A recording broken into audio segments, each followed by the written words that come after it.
okay? Is it fine? It's fine. No, please do fuck. Okay, guys. You understand? Okay. Charlie, we start. Chairman, how we? Everybody's in there. Good. We start. Yeah. Johannes. Yeah. First time I'm meeting you. You know, the interesting thing is that you get more of him for here. Charlie, they got to die on your top. But also, Charlie, me, I call you Mr. Fishman. I know you know me today. But you know what? See you, bro. Good to you, good to you. Thanks so much for joining this quick conversation. When I said, why they shake me small like that? Ah, so you are doing. Okay, Guys. so today I just really thought it was important that if we had the chance to all meet here in Kenya, we could have the chance to talk about experiences. My audience tends to be young people starting their own companies. The channel is called Build That Business. And I try to keep it real. So before we start, I just want everyone to introduce themselves, the industry they're in, so that if any listener really thinks he wants to talk to you and get more feedback or more advice, they can. So let's do a bit deep dive into the introduction. Okay, so my name is Johannes Amwaye, co-founder and CEO of Ghanaian Entrepreneurs. We specialize in wind energy technologies and wind solar hybrid technologies. I wasn't going to say Minaji. Energy. Wow, interesting. Ghanaian Energy. Awesome. So we have energy expert in here. Hello, my name is Franco Usu, co-founder and CEO of Aquamet. So Aquamet work directly with fish farmers. We provide them with input support and then also market access. But we began by providing them with a technology called Aquamet Smart Water Quality Monitoring device. And what that does is that it provides real-time data of water quality to the fish farmers wherever that they are. And then you also help them to get actionable recommendations on whatever is going on in their farms. Okay. And be able to make key management decisions on time to prevent fish mortality. But Frank, you have to amplify your voice a bit because I don't know, but we need to speak up. I can hear a carpenter hammering something in the background. So basically, Frank, fish farming, input finance, and high quality, harvest. I learned that the post-harvest loss in fish is about 45%. All right, so yes, I don't go into details. I just want to be sure. Yeah. But sometimes it gets scary. Yeah, I mean that's. But you are solving for that. That's post-harvest, and then there is also harvest during the production, which is also around 35%. That's during production. So we are trying to solve both sides with the during production and with our technology, and then also after. Man, you are solving a big problem. A big problem. Sorry. Yeah. I had to cut you when you were coming. There is something. The jacket. It's cool. It has to be there. It's fine. It's no problem. Okay. It's okay. Okay, so you guys, you already know me. I'm Nana, co-founder Grow For Me. We partner with MTN. We collect money from individuals to invest in agricultural value chain. So from seed, fertilizer, plowing services, and stuff like that. But today's not about me, so I really want to get you guys to introduce yourself. Okay, thank you, Nana. My name is Derek Safo. I'm co-founder CEO of the Forward Limited. There, you have to slow down. Yeah, I don't know, but I've done it. So, co-founder CEO of the Forward Packaging Limited. The cover. Yeah. We are a climate tech sustainable packaging firm with a mission to help African SMEs transition from single-use plastic packages to a more sustainable alternatives. So what we do is that we help convert waste, fiber waste specifically, into raw material and raw material into packaging products or materials. So when you say fiber waste, what does it mean? So that's the point there. Fiber waste. So paper basically is from wood pulp. Yes. And that's fiber. That's not fiber. Oh, okay, I get it. Yeah. So I get paper, cotton, not fruit all these fiber. are not food fiber. So the reason I'm asking is that sometimes when we speak about businesses, it's like those who are in the technicalities of the understand. Right? The regular person would like, I don't know what this guy does. Yeah. So I always say fiber waste, but I'll explain what paper, cotton, all that. Okay, awesome. And they intend to packaging. Yeah. Like what example of the packages you know? So we do carton boxes, we do bags, we do custom made packages, and we also run consultancy for business that want to bring products into the market Awesome. but requires particular packaging. So if I want to start exporting yam, I can come to Yeah. you to help me. Yeah. Nice. Okay. All right, Joshua Dempsey. Joshua, before Joshua starts, should we say? No, that is off record. Okay, Joshua, continue. Yeah, all right, but thank you for this opportunity, Nana. I'm meeting for the first time, and seen your work in the agri-tech space, so especially in agriculture, smallholder farmers, access to finance, and helping them production side. That's amazing. So CFT, Africanized Consortium, Farmers Trade Africa, we believe that Africa can feed the world, or will feed, not necessarily can feed. So Africa will feed the world, but we can't match with what the Western world are doing, because cost of production alone can even kill us and all that kind of stuff. So I believe with the number of our smallholder farmers, if we can structure their processes or how they produce, how they harvest, and how they reach market, then we can compete at the global scale. So we believe that our smallholder, our farmers deserve a seat at the global table. And that's why we CFT have come in building a trade infrastructure that will connect smallholder farmers to institutional buyers, both locally and internationally. And by the grace of God, we have some international exposure, which have received a lot of recognition with what we are doing. And we believe that we're on the right track. So we started operating in 2024, and very early. The traction is good, and we are hoping to pick it up. Okay. So for my audience, I try to get into details. So I'll come back to you and you tell me what the traction is. And I'm going to go around again after Vanessa speaks. I was okay. We're trying to say, okay, what about our annual turnover is and how long you be running, so that I will give the audience an idea of how long it takes you to get to where you are. So, Vanessa, I call you video. It's here. So I'm repping the brand. Yeah, so video fulfillment is a last mile delivery, support for e-commerce shops. Okay. We also provide businesses with warehousing or storage. We also do packaging. So if you have an e-commerce shop and you're in Tamale, Bolgatanga, Kumasi, once you send your products to us, we can keep them in our storage facility. And then once your orders come through your website, we receive it in the back end, and then our system basically processes it. We are able to package it, confirm the orders, call your customers, let them know we are bringing it to you tomorrow, next week. We package it, and then our riders will deliver it. So long and short, I can bring my yams from Salaga and then you can sell it through your platform for me. Well, yes. Okay. Yes, we are also putting a marketplace together. Awesome. So just on the side. Yeah. Okay. So over here we have a mix of energy, fish, agriculture, packaging, agriculture, and then logistics and delivery. Yeah. I'm just going to go a quickly round, and I'll say, okay, you tell me how long you've been running and what your turnover is. And the purpose of the question is this: sometimes people think that you just start and then you are big all of a sudden. If you're not comfortable exposing it, you don't have to. But I just want people to understand building a business actually takes time. So I will start first. So this is our CPA. Our turnover is just about 2.5 million after 6 years. Oh, dollars. So wait, you said Just because bro, people they do 25 million. 25 million. And this is 6 years. No, 6 years. And people in my industry are doing like 10 times it. So we're still very early so far as that vertical is concerned. So I'm putting myself out there. Is it gross merchandise value? Everything. Revenue. Top line. Okay. So you've added GMV to it. Everything. Revenue. Top line. So what I would say is, For me, I want to do GMB. Okay. Anyhow you want to say it, please say it. It's just so for us, we've been in existence since 2022. Going commercial has taken quite some time. So we have done a bit of work with UNICEF Ghana, the Ministry of the Ministry of Health. We are about to do something else with a very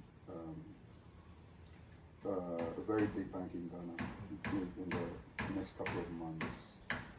So you're not going to enter a commercial phase? Yeah, we just started like deep technology. So yes, okay. yes. Okay. So for last year, we were able to set up 2 of our systems to power 2 health facilities in the eastern region of Ghana.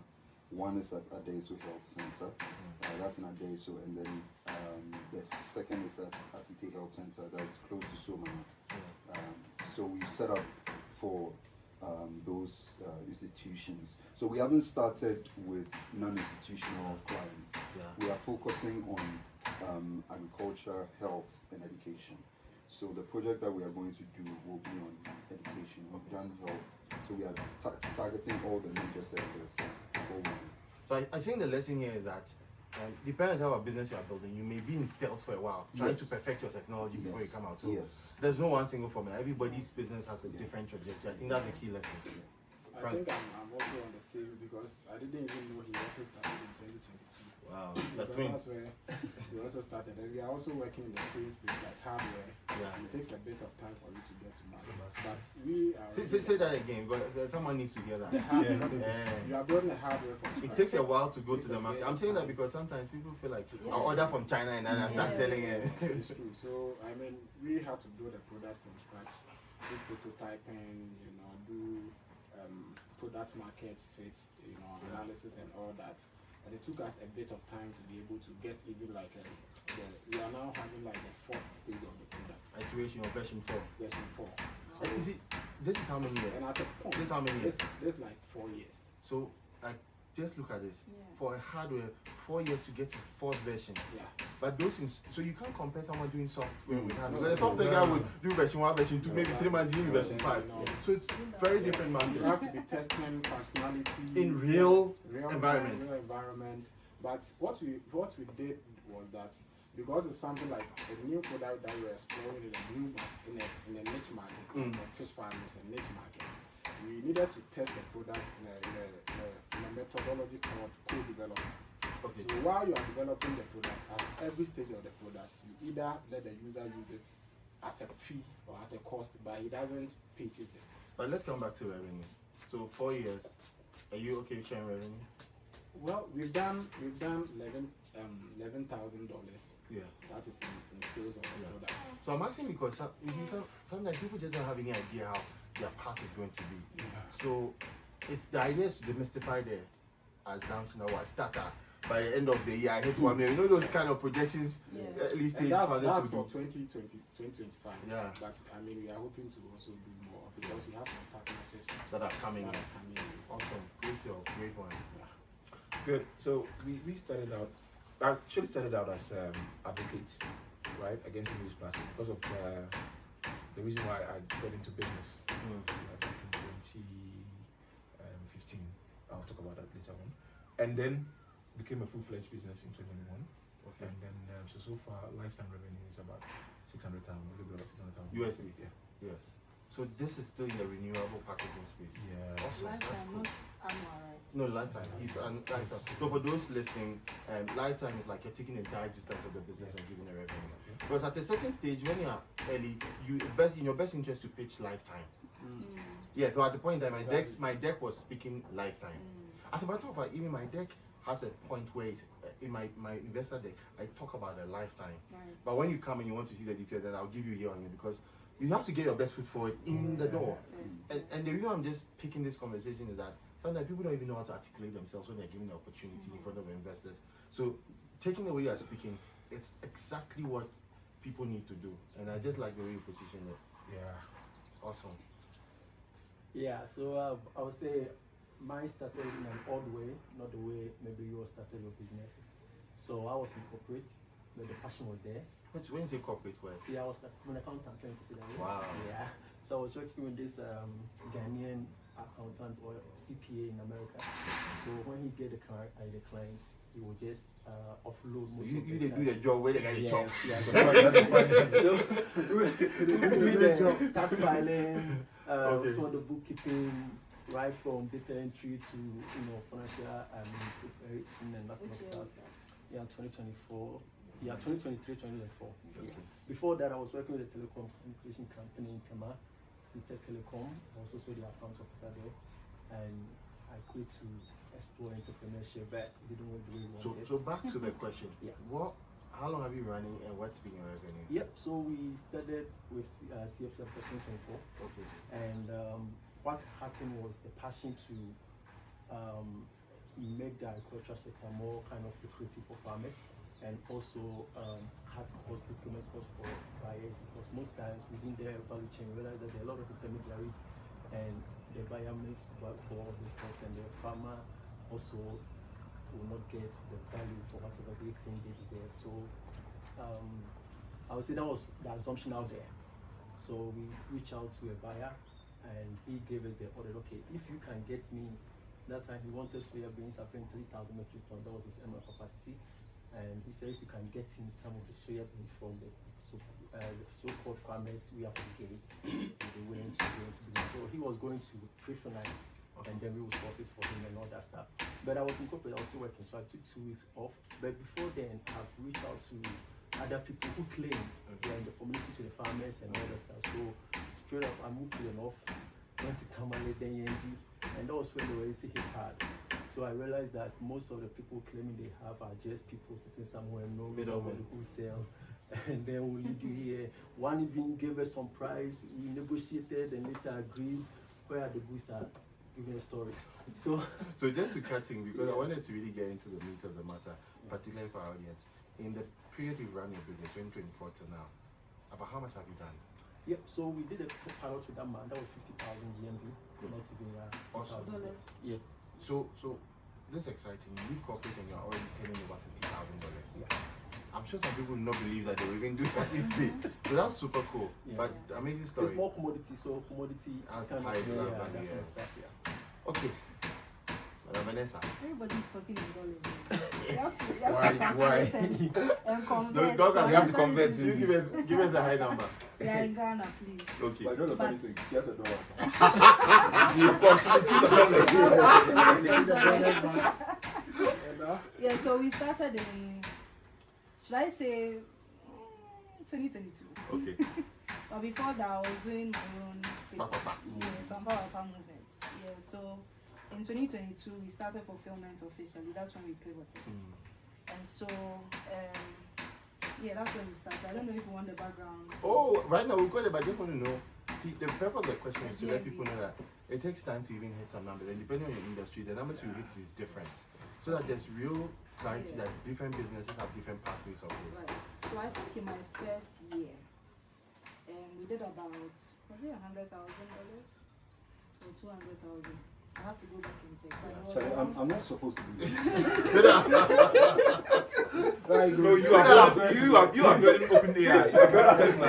You go fit get deal, there will be like $10 million When you are deal. building Tesla- Go and manufacture hydrogen. When you are building SpaceX and Tesla, You have to relax. Yeah. Because just one deal One deal, one deal, So just. that's GMV though. Yeah, no, that's fine, don't worry, So don't worry. GMV is like all the All products the- that You we sold, sold. okay.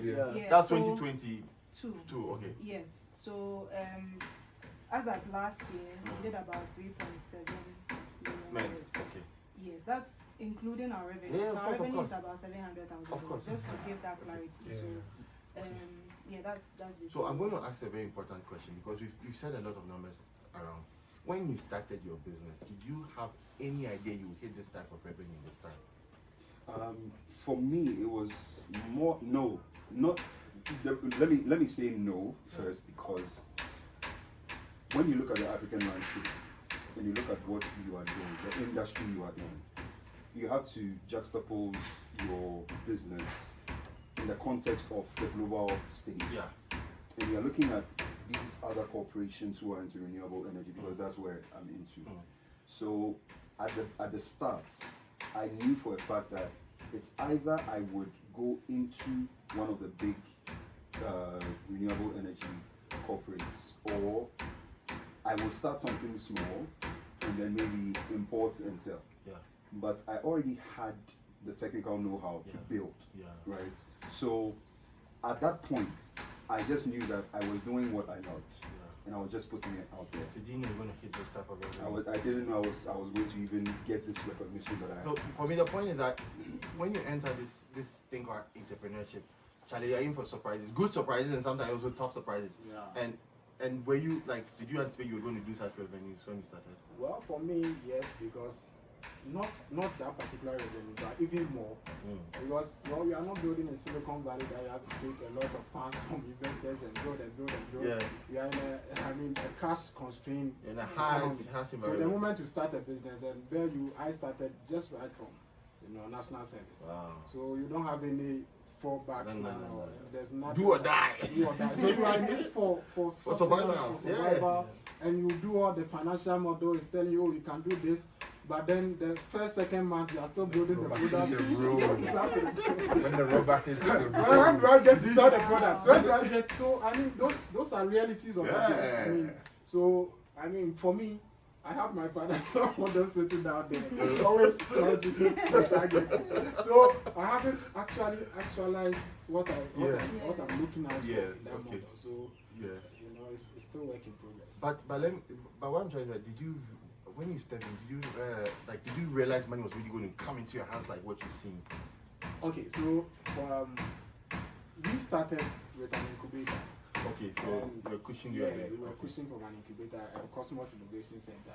Okay. So we got the start from there, market research fund, traction fund, prototype fund. We got all that from there. So it helped us a bit with some, leverage on. We have some bit of operational capital to help us. But aside that, we also got funded after the program. Yeah. So aside that, we were always anticipating that, well, we need to be able to hit this revenue because if not, we are not going to be sustainable. We cannot always be depending on grants, on external funds, to fund the project. So we need to be sustainable in that regard. And I was so hard on the fact that we need to generate revenue. Yeah. That's the reason why I was telling you that at every point of even the prototype, you are trying to make money from. You have to. Yeah, because if you don't do that, what's the hope that if You the will product survive. is ready, Yeah. people will sell, people Yeah. buy. So we're able to now, so the industry now in the aquaculture sector, almost everybody knows that. Numero The guys uno. that sells the proof, the guys that sell the water quality, they know us. Numero uno. Because they know us that this is what we are doing. So it also help us to get our foot in the door. industry. Yeah, sure. That every point in time, if there's any need of that sort, Yeah. we get to be called. So I think, Awesome. yeah. For me, I didn't think we were going to get those revenues. Forget about modeling. We model because sometimes we need to model to sometimes check boxes. But later when you go realize you don't model to check boxes, you model actually to build a business. But when I started, I didn't think this type of amount of money was going to be in 2 months. My first company was a fintech. And that one, it process money. That is not your revenue. That's people's money, right? But I didn't know, like, other business, they move cash like this. So I was a bit surprised. And I was like, okay, it's better to stay humble and learn more because it's actually business that can move a lot of cash. So I was a bit surprised in my case. But wait, did you like the fintech? Is it still running? Or Yeah, it's still running. Oh, My first company is sorry, but it's running a full team on their own. Okay. The founders have been able to, let it grow on its own, and I think that's one of the great experiences for me. Because I've learned that you can build something and move on to something and move on to something. Because Africa, we get plenty problems. So you can solve problems and set them up. Because sometimes I think growth takes a while. Like we've been made to feel like Silicon Valley hits, but Charlie, in our markets sometimes growth take a while. The problems we're having in our markets are very hardcore problems. Sometimes software alone cannot solve them. So I was a bit surprised about the situation. Yeah, so for me, a bit surprising with those funds that we have had. But again, it was later on that we started modeling what I call it, our business using financial models. I would say when we started, before we went deep into manufacturing, I was doing them imports, which of course generated a lot of revenue. But I realized that to really build something locally, you can't just rely on just importing and then selling. So if I get you right, you were shocked the amount of money that passed through your hands. I was Initially. so with manufacturing. Okay. Because when I was doing imports, that was a lot of money. This is before I get it. So the point is that if you want to start a business, start. Somehow, the money will start a flow. Yeah.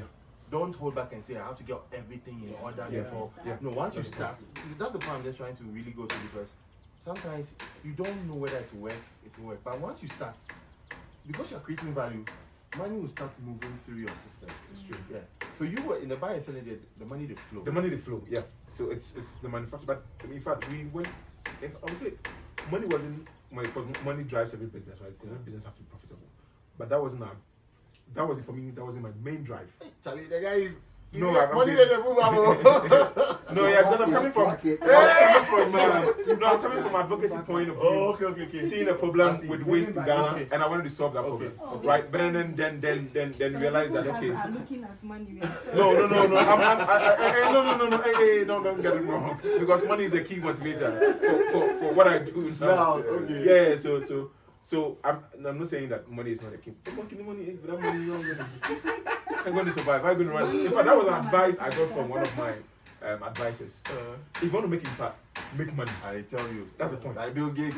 Make money, and then the money will help you make the impact. Okay. Yeah. But the point is that you were you surprised by the amount of money you were moving your house when you started? When you started even the buy and sell, did you anticipate that you were going to have such an amount of money moved to your hands? So yeah, it's surprising because again, you don't expect, and when I speak to people who are not in business, and you mention figures, sometimes the shift, is that they assume that money can never pass through your account. Yeah, but then you are in business, sees those monies and think, oh, it's normal. But when it starts, you really get surprised. Yeah. Or especially when you assess your journey and you realize, oh, this money has come through. Yeah. Now when you apply for visa, you put the statement now. They don't worry. No, but that's something to add. You said, make money and then make impact. Very important. So you have to add the first one, which is create value. Yeah, of course. No, of course. You only create value. I mean, we are all here you because get we value create first, value. and then you value. A lot of people just think about making money. Of course. So he was coming from I think that. what I'm going to do that I'm going to come back to that and then because when the first question I go, what business do you do? That was actually describing the value you create.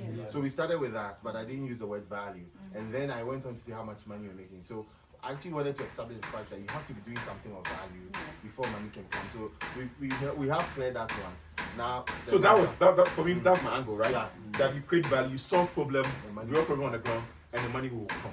That was thank you.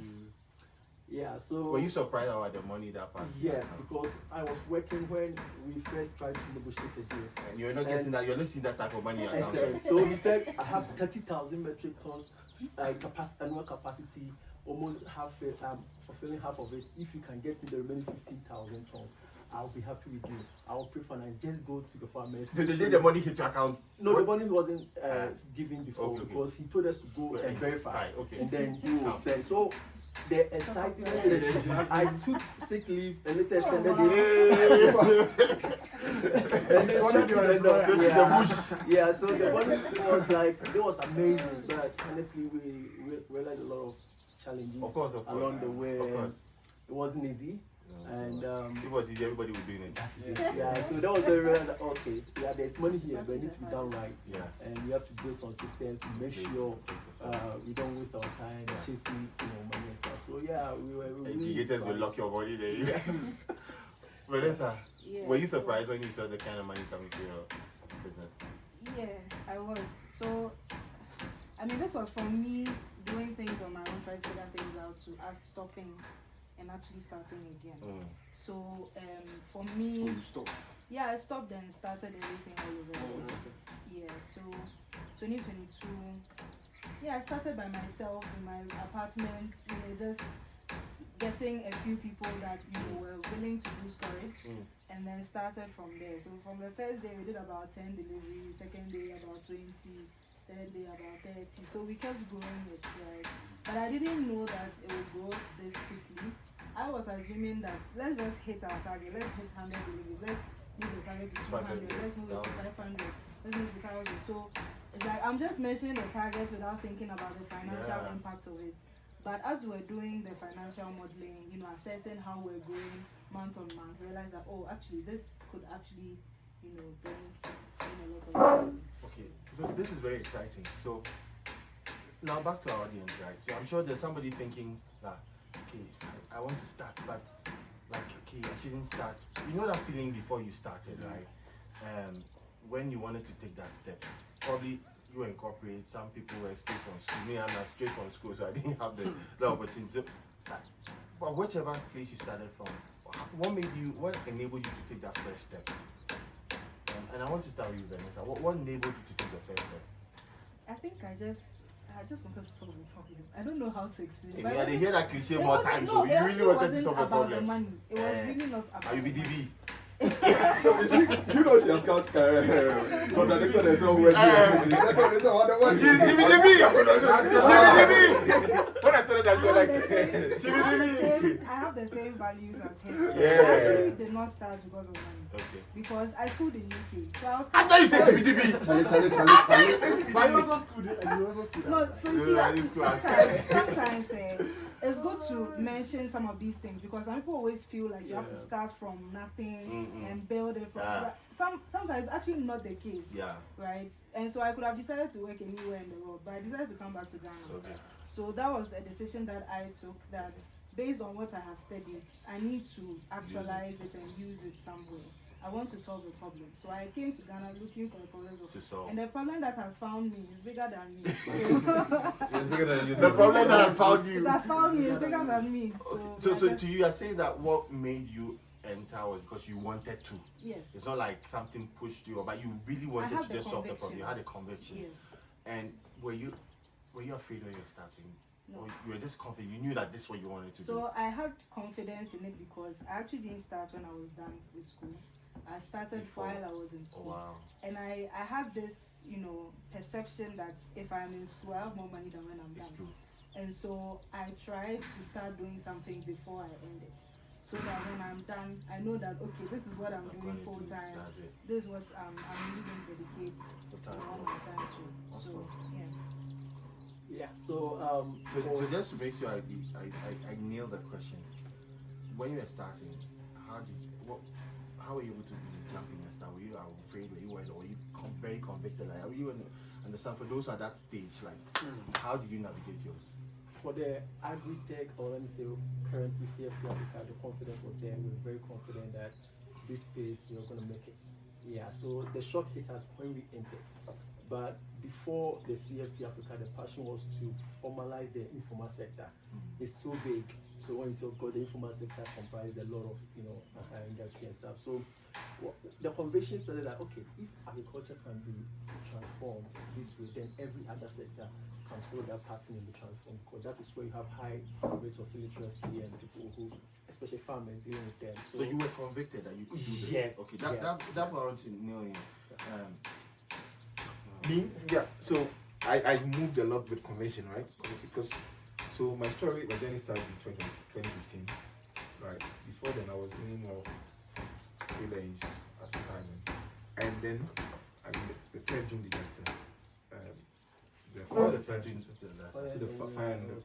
twin disaster, fire flood that happened in Kuma Circle on the 3rd of June 2015. Maybe you're annoying the country. Oh, come on. Let me enlighten you a bit. So on the 3rd of June, right, It wasn't. 2015, around 5 p.m., I was at Kwame Nkrumah, around Kwame Nkrumah Circle, just next to. You mean circle? Circle. Yeah. I said circle now. Yeah, so that's what when I said the 3rd June disaster, you didn't get. So I'm not going to define. I know that one. Now I know that one. Yes, so Yeah, I was there. there at the Total Filling Station. Oh wow, the place that got bent. That got bent, yeah. Wow. But I was lucky. I got into a car. I left. Wow. The people that left were left behind. Got bent. Wow. So I mean, I spent the night at a friend's place, and then I woke up at dawn to hear the news. Wow. And I actually had to drive all the way to the place to see if it was real. You Because I was shocked. We're just leaving. Because I was there with them. I had conversation with people. The buses will come, you rush in, and you wait, and then these guys look alive. So I really followed up. Right, there was a committee that was set by Dr. Buchu Legno. He's no more. And then the recommendation was that, and the finding was that the drainage around that place, basically, or dormant, were choked, predominantly with plastic waste. And so when it rained, the place got flooded. And unfortunately, the place was a filling station, so there was a leakage and there was a spark of fire. So that led me into advocacy, and advocacy led me into sort of social enterprise and then into the full commercial business. And so it was conviction from a personal experience. Yeah, personal experience. My goal was to solve plastic pollution by providing alternatives. And then the only way I could do that, per my experience and my skills, was to go through the packaging routes by providing alternatives. And so that's what. So that's what I said. Initially, when I said it wasn't really like money, it was the conviction. Because if I knew the crazy stuff that comes with business, running business, probably I would have done business. Because because when you get into full business, you have to build a team, you have to raise capital and all those stuff. Yeah. And that's the next thing I'm going to come about. What being your challenges were. But before then, let's come to you. Okay. Were you very setting? I heard you say challenge. It was out of necessity yet. But how did you enter? Okay, for me, I think my story is quite unique because I at a point I never thought I would be an entrepreneur as was like that. I mean, just go through school. You have to up it a bit so that And I was I was quite a good student. like So Shaquille O'Neal. I was a TA. Oh, okay, yeah, very good. Where university? All the Why way you at an the top. engineer? University, K University. Engineer. They get head though. K Engineer. University get That's why I was- I get how you have that information. Continue. Oh, I'm not sure you got it. Okay, so I think right after school, a lot of people thought maybe I mean go masters, PhD, Lecturer, doctor, yeah. so. So we did a lot of Of course, you can do that applications, still. but I mean I didn't get the nod. So I was in the house for some time, and then I think within that period, KIC opened an application for What's KIC? Cosmos Innovation Center. So they opened an application for young people who are done with school. I think that was the first classic. They call it KIC classic. So young university students, whether you are in school or you are done with school, you come and then form teams. You don't know anybody from anywhere. And then the aim of that program was to help you identify a challenge in the agri space. And then I have a background in human resources. So I was like, well, I mean, I had my team, Able Presla, we came together and we were like, well, let's explore. Let's go out there, market research. So we went out there asking people, and I was very biased towards the aquaculture industry because, I mean, limited solutions over there. Nobody is concerned about it. So we went around asking farmers what are their challenges. So I think that is where we got the challenge that they were facing, and then we had to come back and design a solution for them. So that is where it all started. Okay. Yeah. So yours came out of an opportunity. As an opportunity, let me put it that way. And then we also believe in the fact that, well, you can be able to then align yourself towards a particular, even if it, your main focus didn't materialize as you wanted it to be, and then there's an opportunity here, why not? Okay. I mean, but I think when I started doing it, I found so much joy around it because that is like my industry, and I'm also solving something in the industry that I mean I have a background in, so it gives me a lot of joy and fulfillment. Thank you. Johannes. Yay. Okay, so for me it was I've been in the banking sector for quite some time. Which bank? Standard Chartered Bank In Ghana. in Ghana. Okay. The one that you're about to sell. Baby didn't want to buy it. No. How much want to buy? It wasn't Maybe because he left. It should be a great buy. So even working the where I was, like the interactions I was having, especially because of where I was sitting, my desk was. It was a very beautiful, interesting place. What that's where you want? Investment. Equities. Nice. So very. You see all the juicy deals. But it was very stressful. Yeah. And in 2016, there's this Nigerian, I guess he's very popular, Debola Lagos, Debola Williams. He wears a red cap. He's in the media space, something red. And I texted him on Instagram because as at that time I wasn't fulfilled. Even with the banking, I wasn't. But the money was good. Money was good, but it didn't bring me joy at all. It brought me stress, high blood pressure, and all of those things. Yeah. So I resigned from Standard Chartered Bank, and then Heritage Bank. I went to Heritage Bank through one of the bosses at Standard Chartered who had moved to Heritage Bank, and of course we all know what happened with Heritage Bank and everything. But the main thing was that after Heritage Bank collapsed, I had already put down a blueprint of what I wanted to do. But I was used to the 9 to 5, receiving a salary. Entrepreneurship is you are receiving no salary. You created. And you are creating value. So people around me, my parents were like, bro, stop this thing. Just get a job. But the thing is, getting a job didn't do it for me.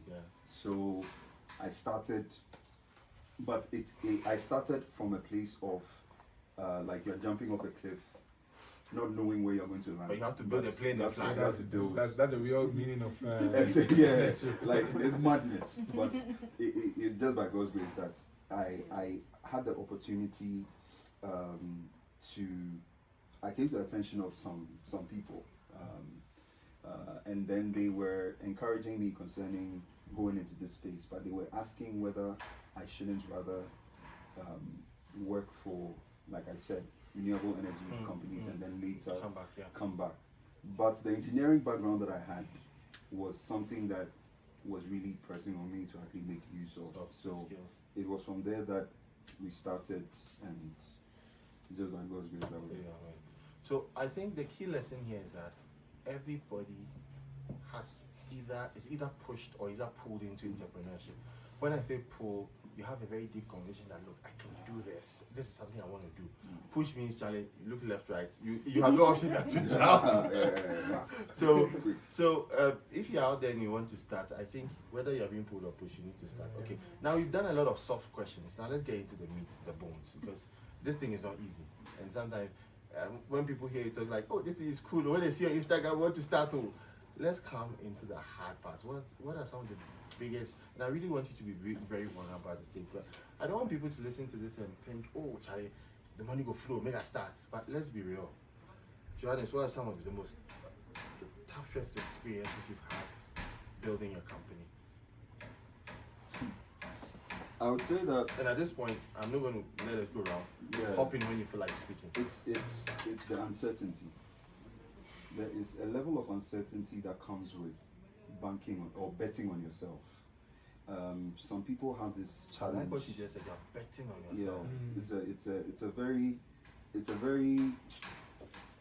It's like you're jumping off a cliff, like I said. But for me, it was. I'll give you an experience. It was when I was. You make me a bit passionate, but it was during a time when. I'm not going to go into the background of that, but I lost my home, and I had to. A friend of mine, who is currently in the US, he's my brother, Jamel. He gave me a place to stay. Wow. I didn't have a place to go to. He gave me a room. No, hold on. In his house. In Ghana. In Ghana, I'm telling you. No. I know they believe. I'm telling you. Trust me. For this country, I'm telling you. Uncle Day, Auntie Day. No, you know what? I'm telling you that it is something that can happen. But you see, the thing is, what is quite challenging about it is that it was during that period I had already started with this vision, and then I lost everything. Wow. So there was the experience of that. I was sitting on my bed in Jamel's house. He was in the UK at that time. I was sitting on my bed, and I started talking to God, and I started having meetings with God. I'm writing, writing, and then like having anyone who will enter that room will say this guy's mad. Anyone will say this guy's mad. And you know what? The interesting thing is that at that time it was more like the whole design of everything about United was in those meetings. But the funny thing is that all I had to. It's more like there's something inside that you have to put down. If you don't put it down, you won't see it. Right? So it was during that period that you can even find in your times I'll go to smoothies in Osu, and just you see me on my laptop working, writing, and I was just putting things together, engineering drawings and everything. And sometimes I'll just be there, I'll be talking. The scripture says there's a spirit in man and the breath of God giveth an understanding. Bro, at the end of the day, it made me realize that. But thanks to Jamel, if he will ever listen to this, but that guy was he really helped me, because the day I lost everything, like I didn't have anywhere to go to, he said, bro, pick everything and come to my place quickly. And at that time, he was not in the country. So I stayed at his place, and during that same year, my father too died. There were so many things that were happening at the same time. So it made me realize that after coming out of it by God's grace, it made me realize that there are some decisions that you would take that you would think deep inside, you second guess yourself that why don't I just give up on this thing? Why don't I just just admit give up. Work. Just give up. But at the end of the day, just holding on to the fact that I'm not going back to the nonsense at all. I've gone too far from where I started from. So it is, like I said, the uncertainty is one of them, and obviously it's the people that you will find. In terms of the people who will be like, listen, get up, right? So for me, it was those people in my life that really made it possible for me to actually just get on my feet. Of course, God is the first person. So. This is deep. I think around 2023, we had an experience. We were like just a year old. We went to World Trade Center to do an exhibition. And when we were there, this man walked up to us. I think it was myself and Priscilla. Priscilla was still in the country. And my co-founder. Yeah, my co-founder. So the man walked up to us, he picked the product. It was an MVP. You know, nothing to write home about. The thing cannot even do anything. Was it FD or GSA? GSA. GSA. We have to. Please, can you explain to our audience what GSA is? Ghana Standard Authority. Okay. So you have to get like a certificate. So the man took the products, but he's not from there. He's just an ordinary person. He took the product and said, "You guys, what are you developing? Are you sure you people are not like some con men?" Like the way he said the thing. So condescending. Yeah. So then he said, "Oh, we've now begun building the thing." He said, "That's how you people build in tree." Then we will not see you again. So when he left, Priscilla was like, "Frank, I don't have to do it." So she was like very discouraged. That same moment, that's the discussion she had. Yeah, she said, "Frank, I do it." Yeah. Papa did buna broke his you know, hands. so, and I'm someone that, I mean, if I make up my mind to do something, until I see the end, You're not giving up. yeah, I mean, so I told her, I mean, these are some of the challenges you face, but we will go through it. God is with us. We That's started all. this, and if it wouldn't work, the people, even people that they began with us at the ideation stage, where we haven't even built a physical product, and they still believe in us that this thing will work. How much And more? they gave us money. And you are to giving do up on something. them. And why should we give up? Yeah. You know, so I told her it will work. Don't worry. I mean, so we just encouraged ourselves. We stayed there, but the whole day was like morning. And so I mean, that is the kind of economy that we live in. People are so much. I mean, they have a lot of perspective towards new things. They wouldn't want to know about what you are doing, but they will just look at what you are doing and then judge you. But you have to have a lot of courage and then inner conviction, so that someone will not just sway you. And before you realize, they will just talk you out from something, and someone will be doing it. You know, yeah. So I think that was. So I think my experience kind of not in your situation, but I saw the opportunity. I thought it was the best deal, and resigned, went in and faced the hard reality that it's not just like that. So when going in, I had plans of, so I didn't even save for resigning. So that was my situation. Like, I thought this is a very good deal. Let's mobilize. Cash Let's, the move. Yeah, then we get our cash and then we start building from there. So I didn't even have that kind of, some backup fund somewhere. What I was having was around 250 or something, 25. Let me put it that way, 25,000. So it wasn't enough. And then I jumped in, started hitting roadblocks and a whole lot. Things were not going the way we wanted. Then the next idea was, okay, then let's try some grants. And that was when I realized that it's not just, the grants are there, they're not just applying to them, because there are a lot of people applying, and right people there at time, it's just the grace of God, it's not necessarily you put in an application, you're going to get grants. So, divine intervention. yeah, I'm telling you. We'll come to that. So for me, what helped me was, I was very new at my church, my current church. I've moved to that church. I moved to that church. So the pastor, I don't know what he saw in me. As I went there, explained. As I went to that church, hasn't been resigned, but I told my passion. This is what I want to do. Entrepreneurship was like, yeah, I think God brought you here for a reason. Blah blah blah. I took it literally until I resigned. I feel that reality. The church even came through for me, supported me in a way. Meaning, when you jumped in, the challenge was serious, because when your chest start helping you, I didn't tell them what I was going through, but I don't know. They could tell. Yeah, because I lost weight instantly. Honestly, when I started, when I see those people now, I lost weight instantly. So maybe my brother saw that this guy. So they came in. Then another friend, through him I got to know the church, and he has been like my mentor. He's a chartered accountant. He was working with PwC and later working at an international organization. So he has been like my mentor, because I was an accountant, so with him sharing experiences and stuff. So he took interest in whatever I'm doing, and so he believed that this thing will work. Yeah, so he decided to support me. And then Yeah. So your biggest challenge is that you didn't anticipate the harshness of the Never. I environment. saw the opportunity and I thought, wow. And in fact, I projected it this way: even if that is not working, grant gonna work, because I haven't even applied for grants. I didn't know what it is, and all that I've like.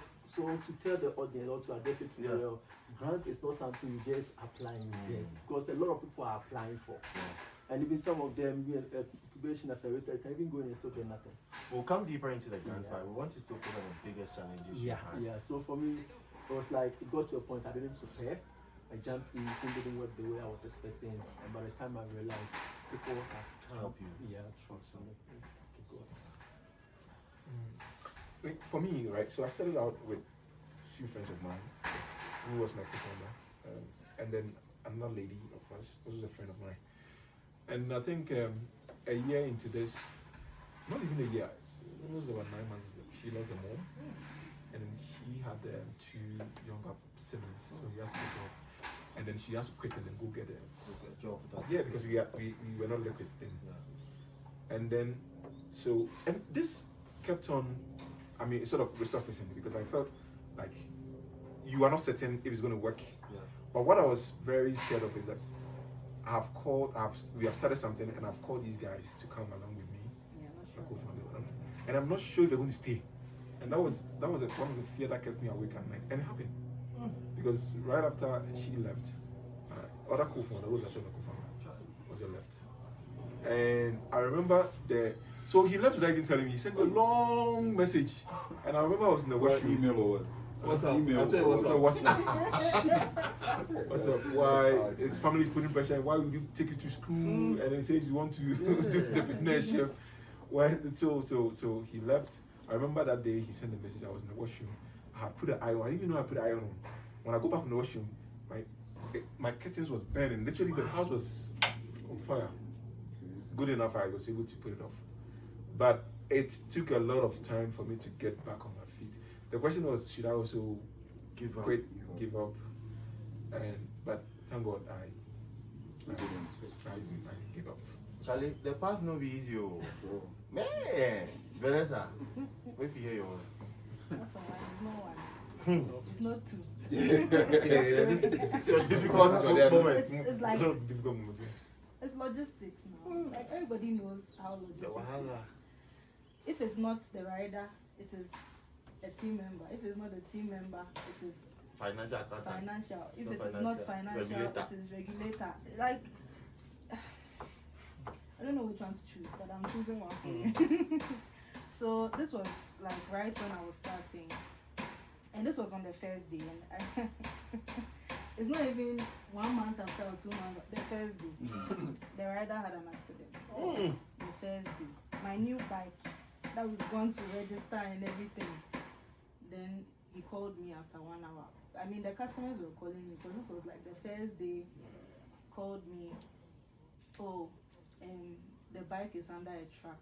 So I was like, what do you mean by the bike is under a truck? Are you under the truck? Or you are out of?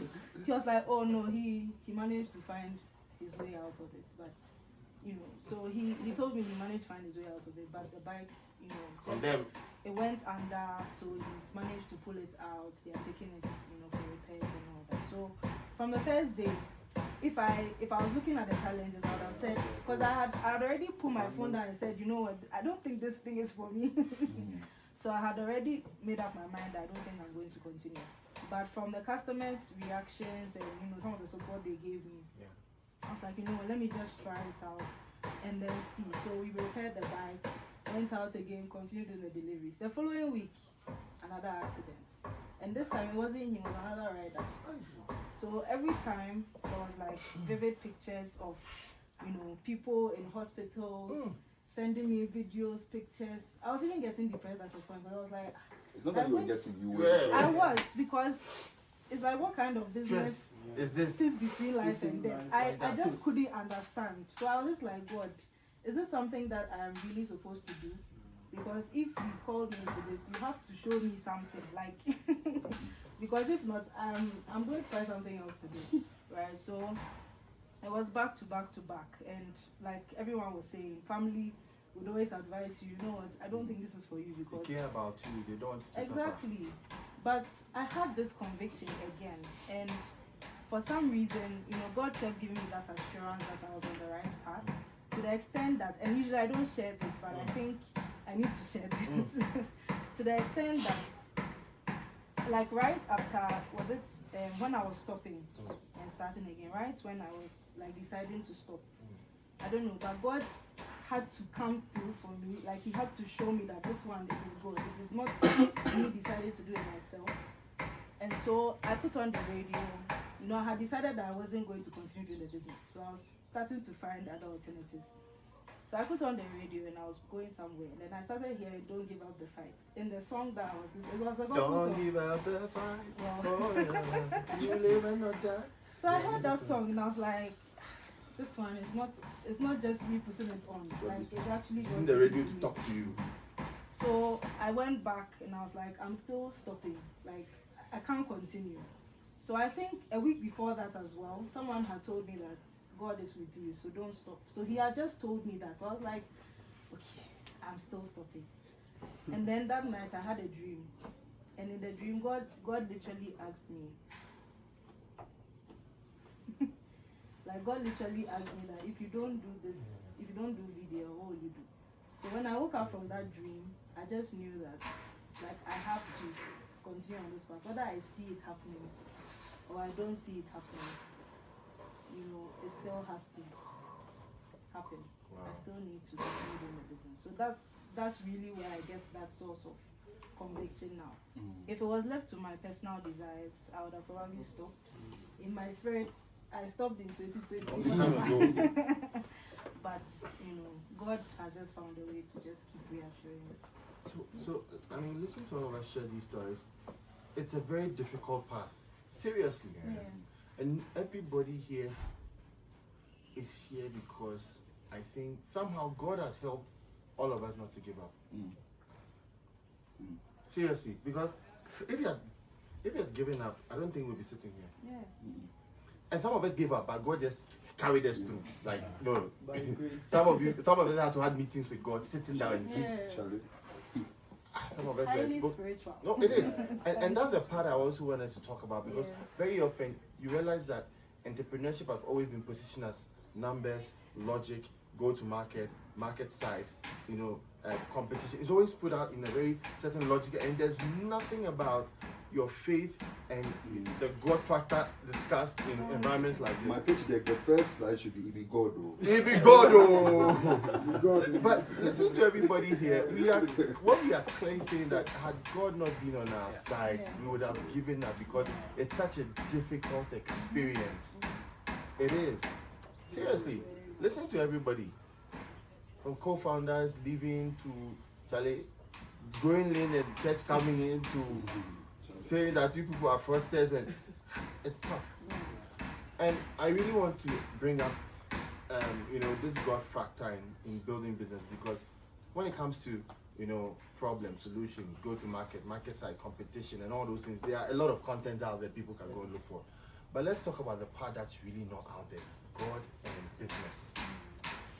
And I think for me, in my experience, if it was not God, I don't think I may even be alive.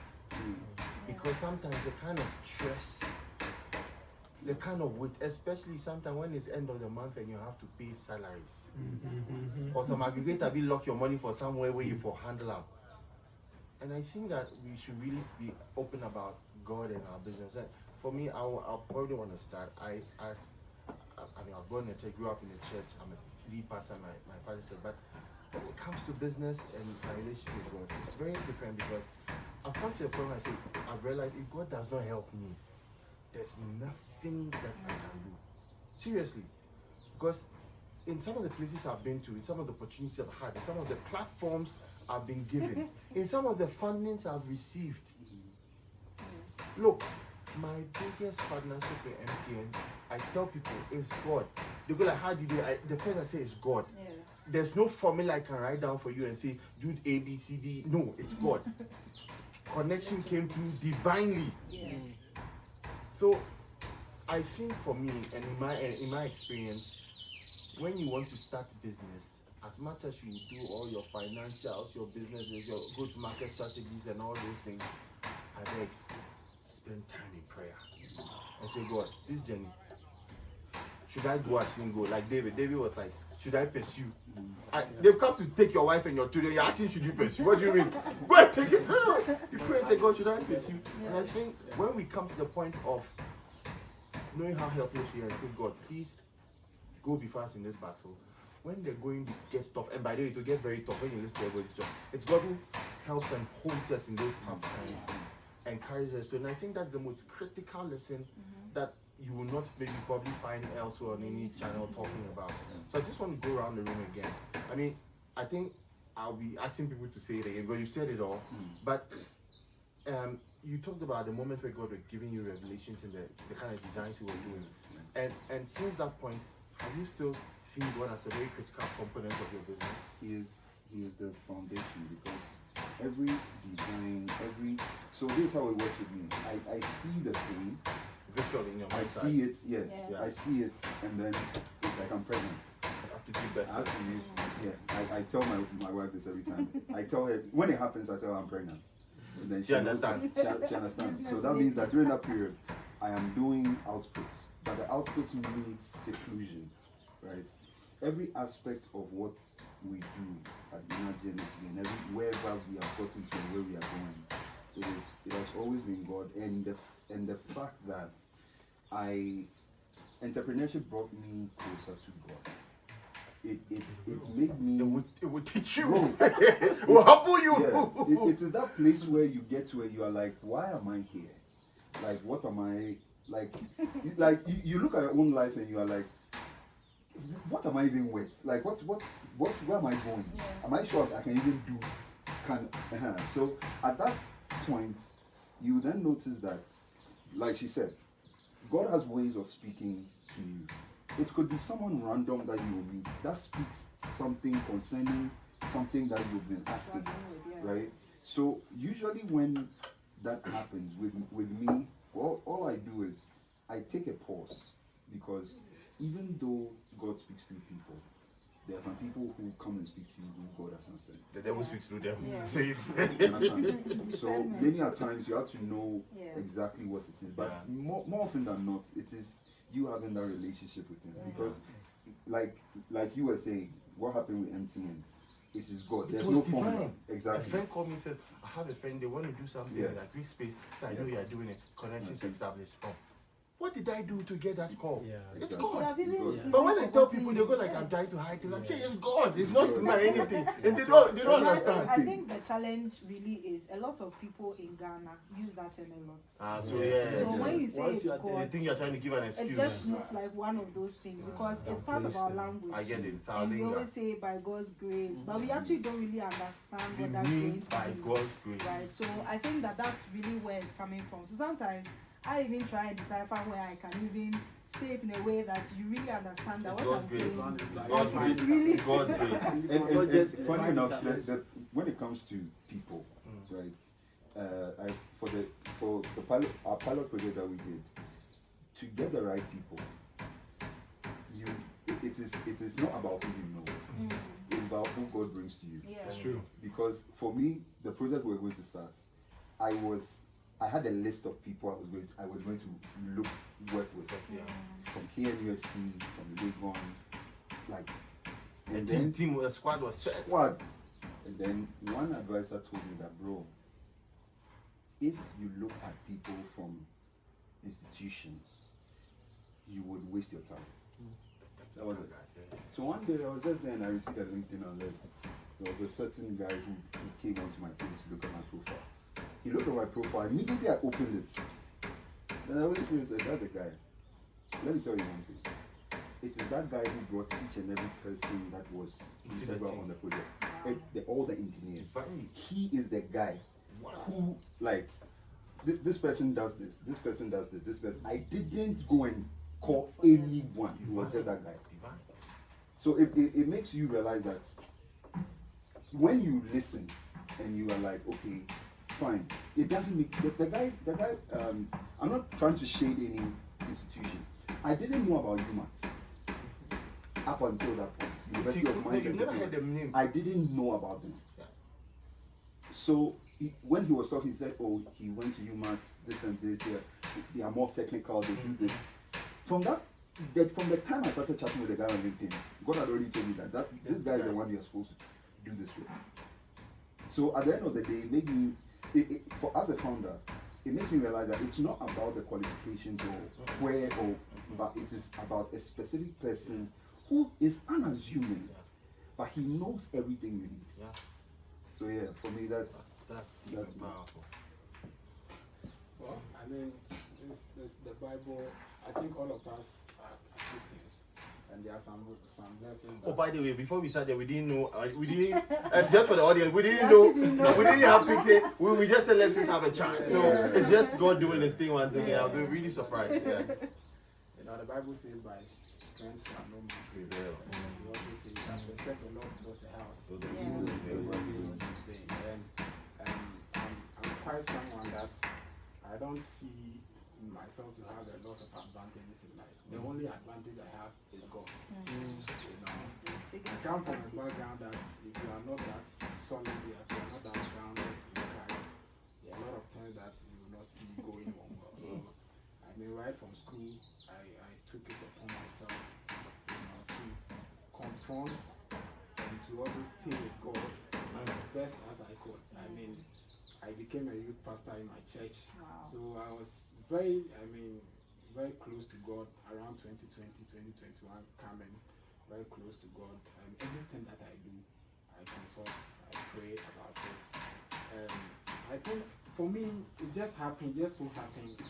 And when we went into the program, the people that I also got closer to, the KLC. yeah, Okay. well, I mean, Priscilla was very, very, committed Christian. At the point she told me that we have printed our logo. You know, we 3D printing. So we did 3D printing. So we used 3D to print the logo, so you can take it. And she told me that, Frank, I want to put one of this under our altar in the church. And I was like, oh, there you are coming. But even still, people come and discourage you. Oh, yeah. I mean, people still came and discouraged you. I was like, but have you forgotten you put Something on the altar. under your altar? So, I mean, it has been God. And for where we have been, I mean, the kind of programs that we've gone through, even regionally, continentally, even programs around the world that we've gotten selected for, I mean, it's been God. And God has given us so much opportunity. There's this organization in Ghana called the Chamber of Aquaculture. And I so happened to be closer to the CEO. I volunteered a bit when I was done with school, then I left them to focus on my business. And there's some of the guys that works there, they are like, almost the CEO is mentioning Aquamet. Almost all the time. Every time, every opportunity, you say Aquamet. Pressure. Every opportunity, and he said, why do you have a relationship with him? I don't have any relationship with him, but it's just God helping us. Yeah. So that is it. You can build something great if there's no voice behind it. Yeah. It goes nowhere. Yeah. If there's no God, if God is not behind it, it goes nowhere. Yeah. So a lot of people are doing better things, greater things than we are. The effort that they are putting in, but they are not getting the results. Yeah. Some of us, you put in an application, it goes through. You think it is automatic. It is not automatic. There are thousands of people who want that opportunity. They are not getting. So it's for you to recognize that this is beyond your strength and beyond maybe your structured business or something. That is God giving you a leverage. So I think it's really, really important to also recognize that. Yeah. That's deep. Yeah. So for me, I think, like someone said, business will teach you how to trust people. Yeah. Before you start, it was God who even helped you that your house didn't bend. Yeah. I'm sure when the message you got the Yeah, message in that Holy bathroom, I'm sure that you can spend more hours there just. So yeah, for me it's been going from the one. Yeah. In fact, for what I'm doing, right? A friend of mine, he is a prophet. Now he's based in UK, so prophesied about what I'm doing. But when he prophesied about that, I was like, oh, The car business. we're in a prayer meeting, like, so you're just talking about, like, I didn't really pay attention. But I always say, yeah, it was God really speaking to him. And doing business, and from what I've seen, it's God that has been with us throughout the journey. I'm telling you, like, it gets to a point where it's really tough. It gets really tough, and then it seems like you know how business works, right? I mean, at some point you are on the top of the mountain, and at some point you are like really down, and then it feels like there is no door coming, and then go shows up. Yeah. Then you know that this one, It be gone. yeah. And again, what you said, like, and I've seen that several times in my business, where you are doing a project, and then you in your mind, you know, maybe you have a connection. So I'm going to have this one support me in this, and then they all disappoint, and then God brings someone you never did expect. Serious. Like last year, I was raising some money, right? I was doing expansion in the business, and so I had used most of our liquids to stash everything, and which was some mistake I made, right? And so we got to a point where the business was really crashing. Cash strapped, yeah. Cash was not flowing. Yeah. And the people I thought, because I was spending some money from some people I thought, and sources I thought I would get the money. And I had a timeline to meet certain expenses, right? Right.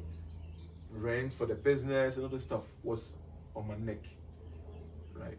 And I don't know. I was sitting there, I picked a call and called somebody really. No, it's like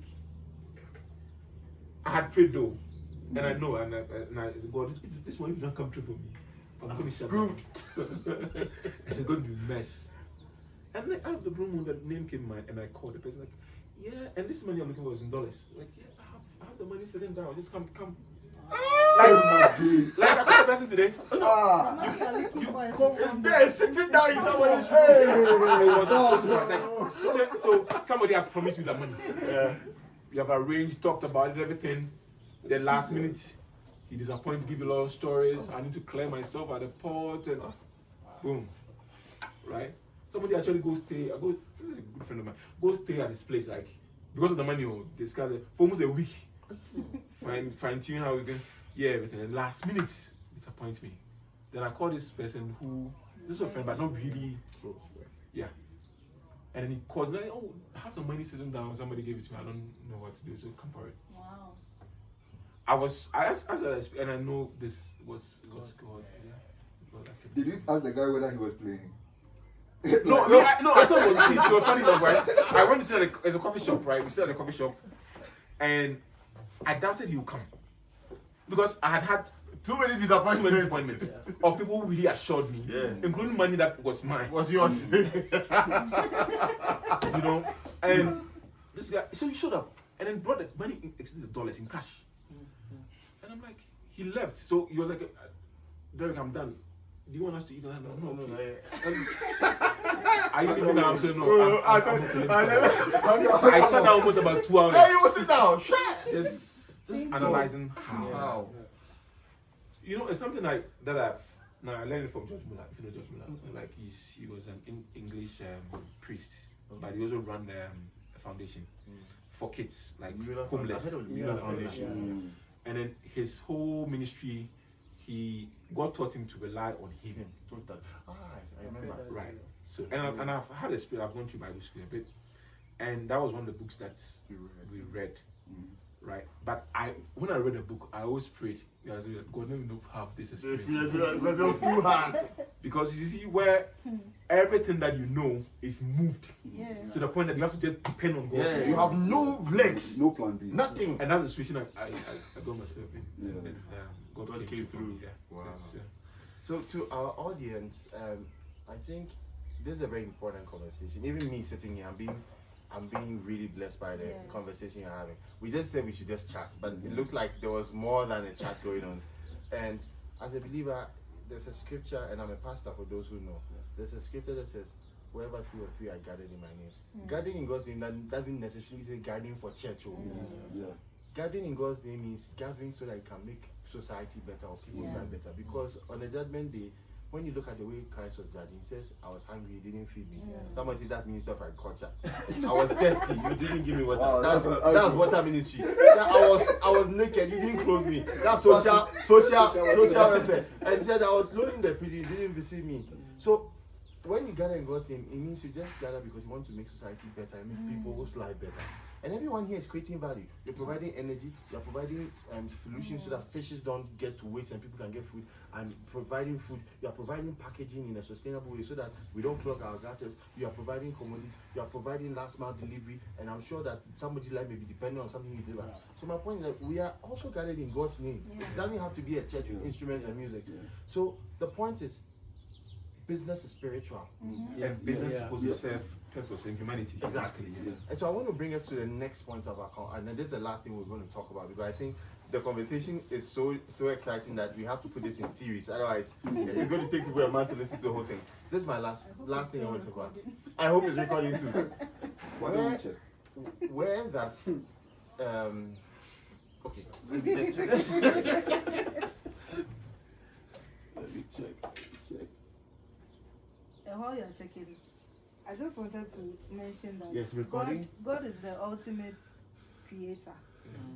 And so, us as entrepreneurs, like you're saying, we are creating something that does not exist. This is recording. And so it's something, that God is an expert in. Like that's what He created as He created the world, He created everything we are seeing. And so that same spirit is in us. Yeah. And that's how come we are able to create from nothing. So when you see things happen, it's not because we are super beings or it's just because the Spirit of God lives in us. And if you don't have the Spirit of God in you, then maybe you are following principles. And that's something that I like to always make clear. It doesn't mean that because you're not following God, you can't create business. Right? But then you choose, your path. And for us, I think it's been clear that, we have chosen. And we just discovered this here in this meeting. We just discovered it here. Because, but to the next thing we're going to discuss, and I want to bring this topic in because sometimes a lot of people of faith lack excellence. They throw excellence away, they throw principles away, they throw hard work away, they go like, oh, pray. I heard these people talking, they say God, so I'm just going to pray and do things anyhow. No.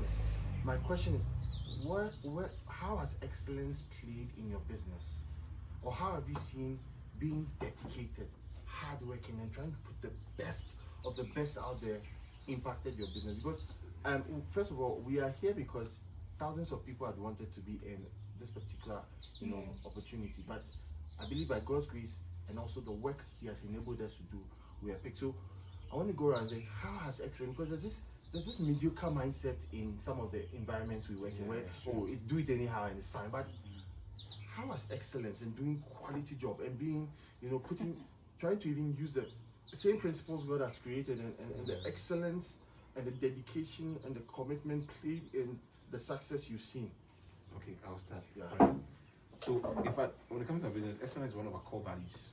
In fact, when I limit it to 3, you say excellence is number 1. And I've seen how, and I tell my team, and anybody that joins us, and I use a story about Michelangelo, who was an Italian painter, right? And if you're going to Italy, Rome, the Sistine Chapel, he painted it.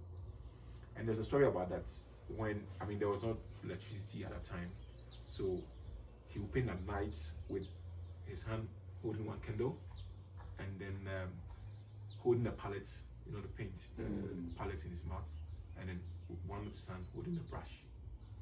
So as the story goes, like one time, one of his apprentices came around and was looking for him.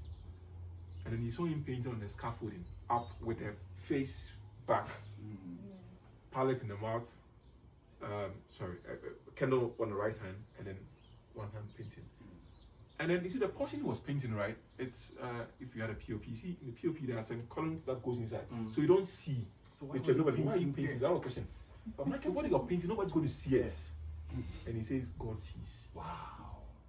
But God sees. Wow. Now, when I traveled to Europe, I checked because the whole idea about them building those cathedrals was the fact that they were building something to the honor of God.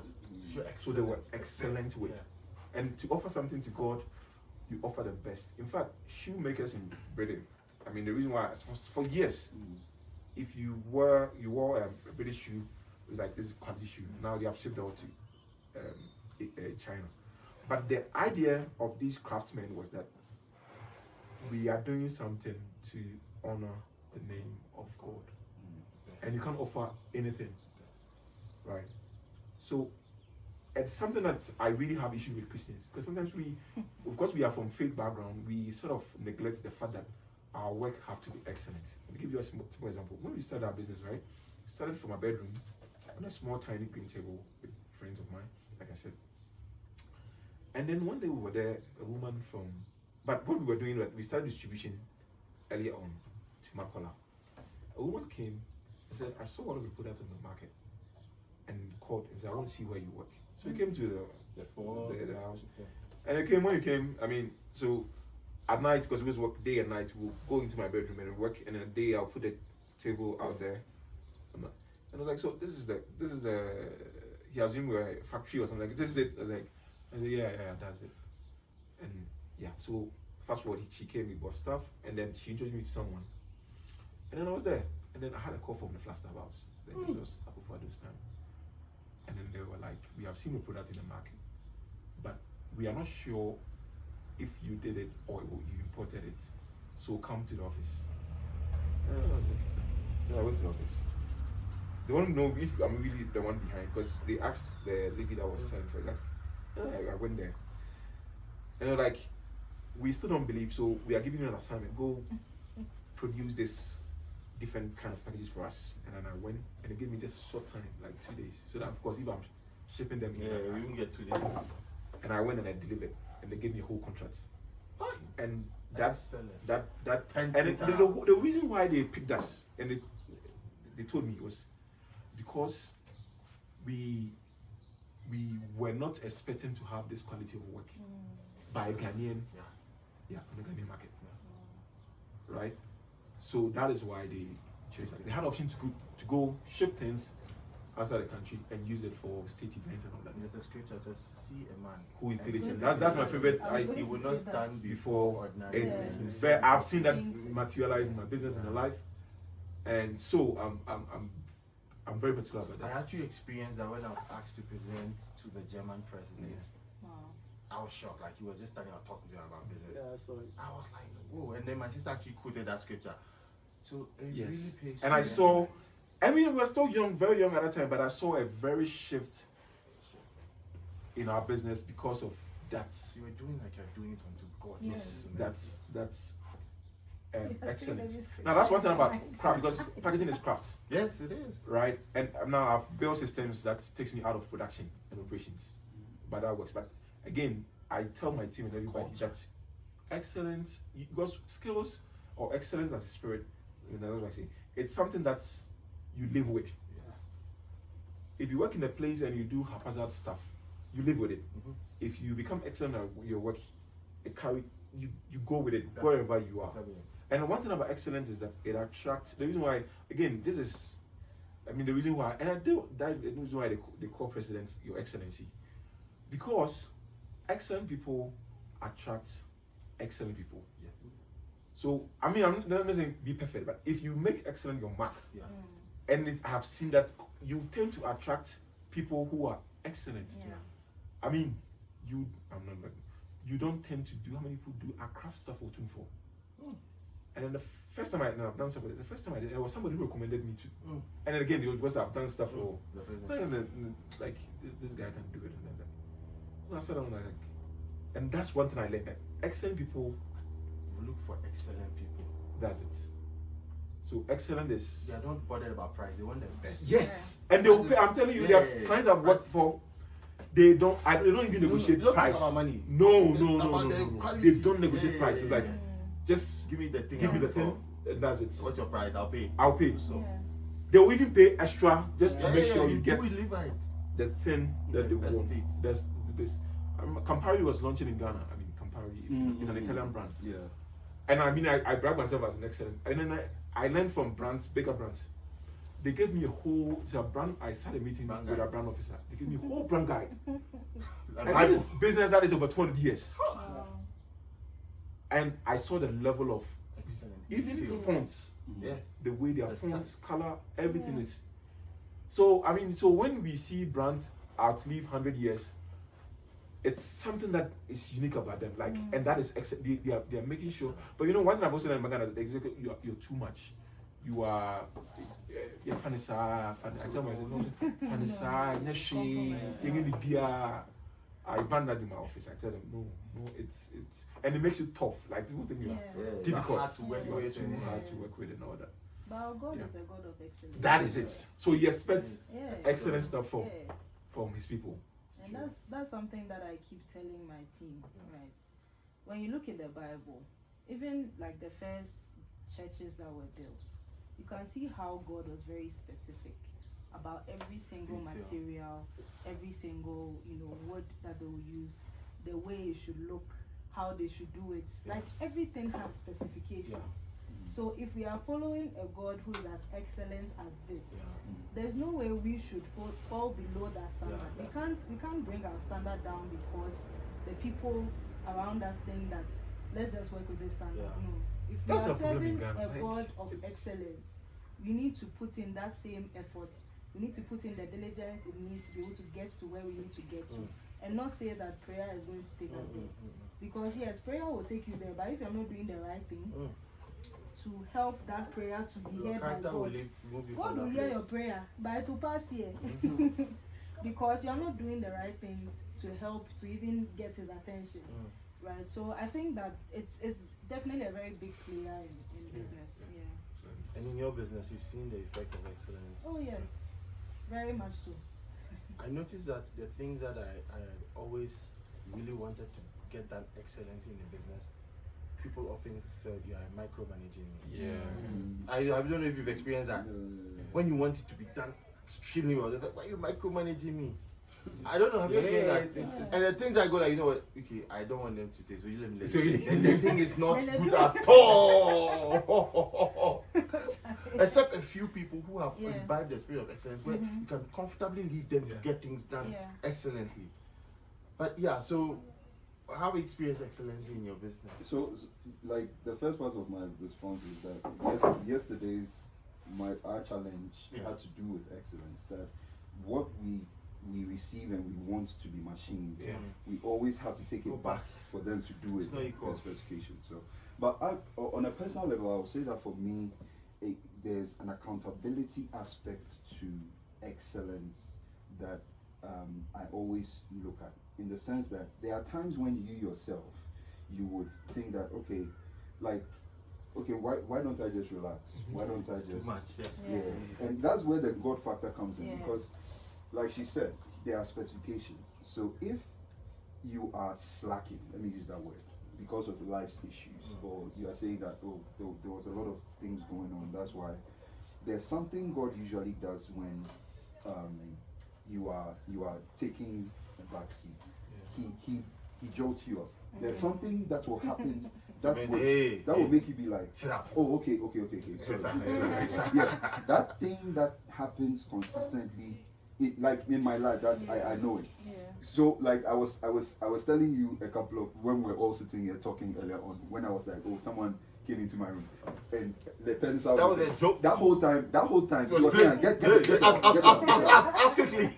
Don't at all. So the moment they sit on the bed was a straw to the back.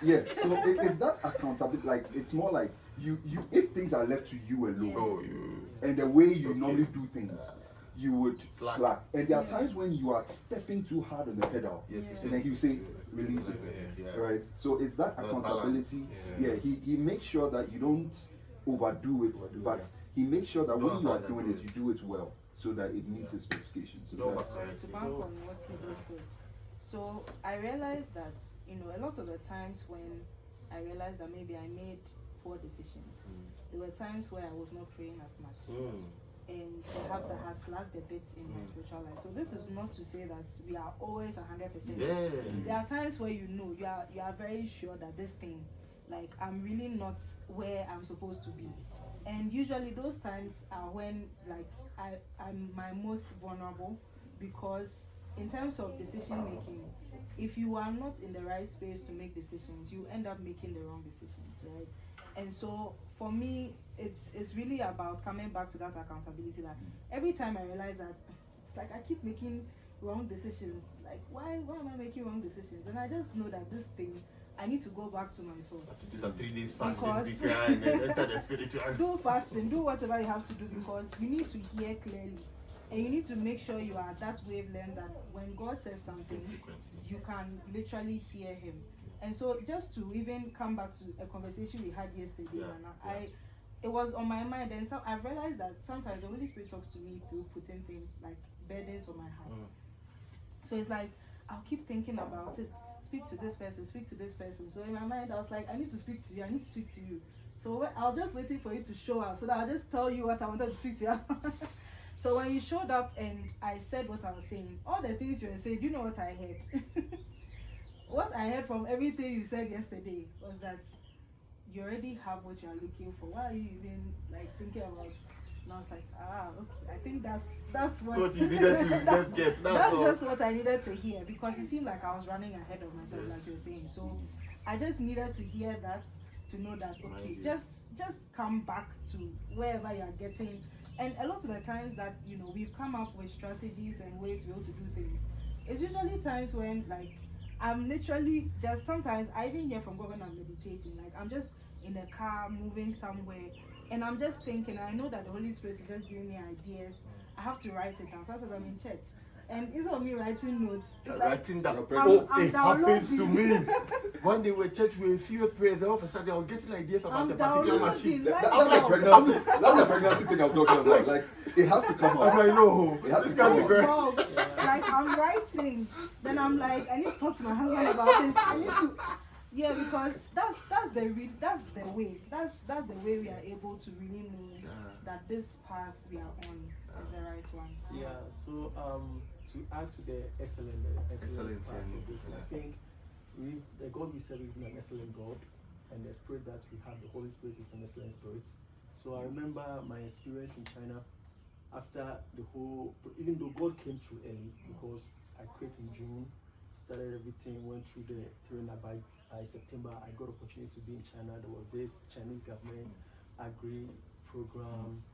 How I got selected was just miracle. So when I got there, I thought we were just going to participate.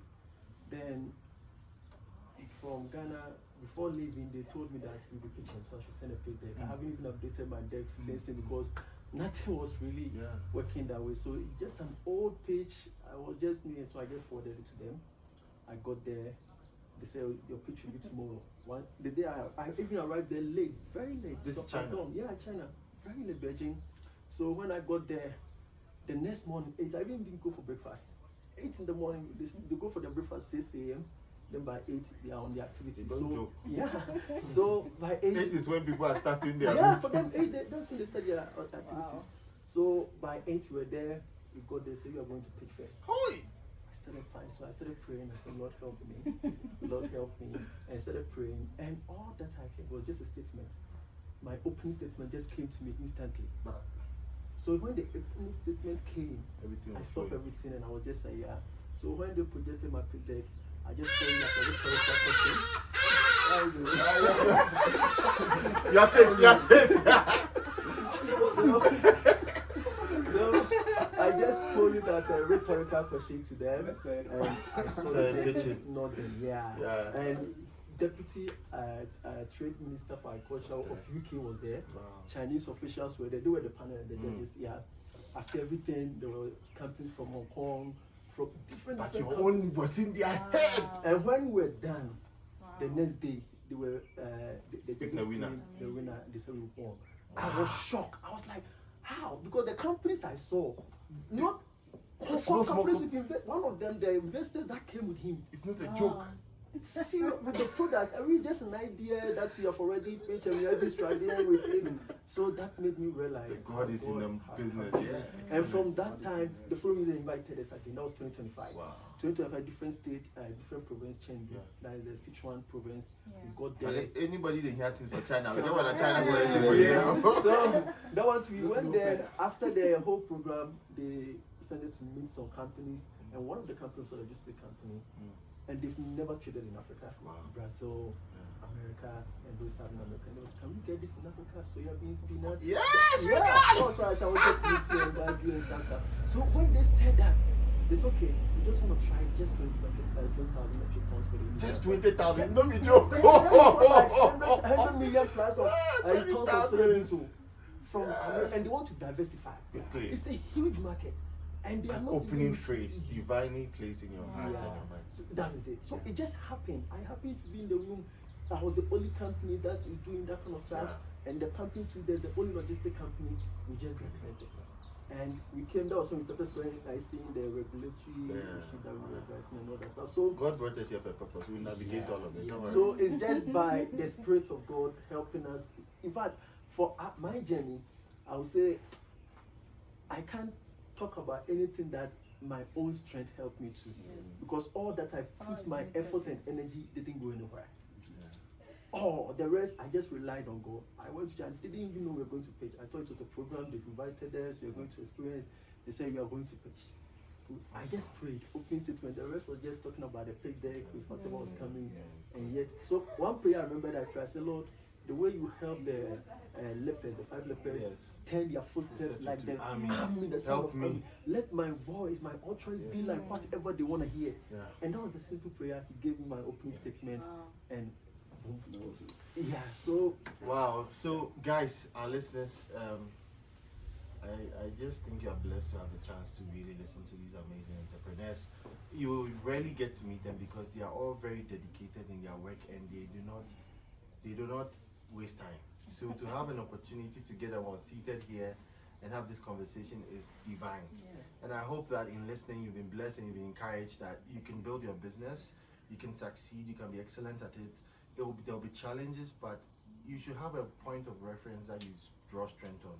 For those of us, 6 of us sitting here, we draw strength from the God of Israel, the God of Abraham, Isaac, and Jacob. That's our God. I know there are different gods. There's Tigari and all kinds of gods. There's God of crocodile, God of elephant. But the God we are talking about is the God of Abraham, Isaac, and Jacob. And I think we did not know we were all believers. We didn't know we all believed in Jesus Christ as our Lord and Savior, and that we have been forgiven of our sins because of the death of Christ and the eternal life He gave. We didn't know that when we gathered. We just came to talk. And we only happened to discover that in the conversation. And I'm very surprised, frankly.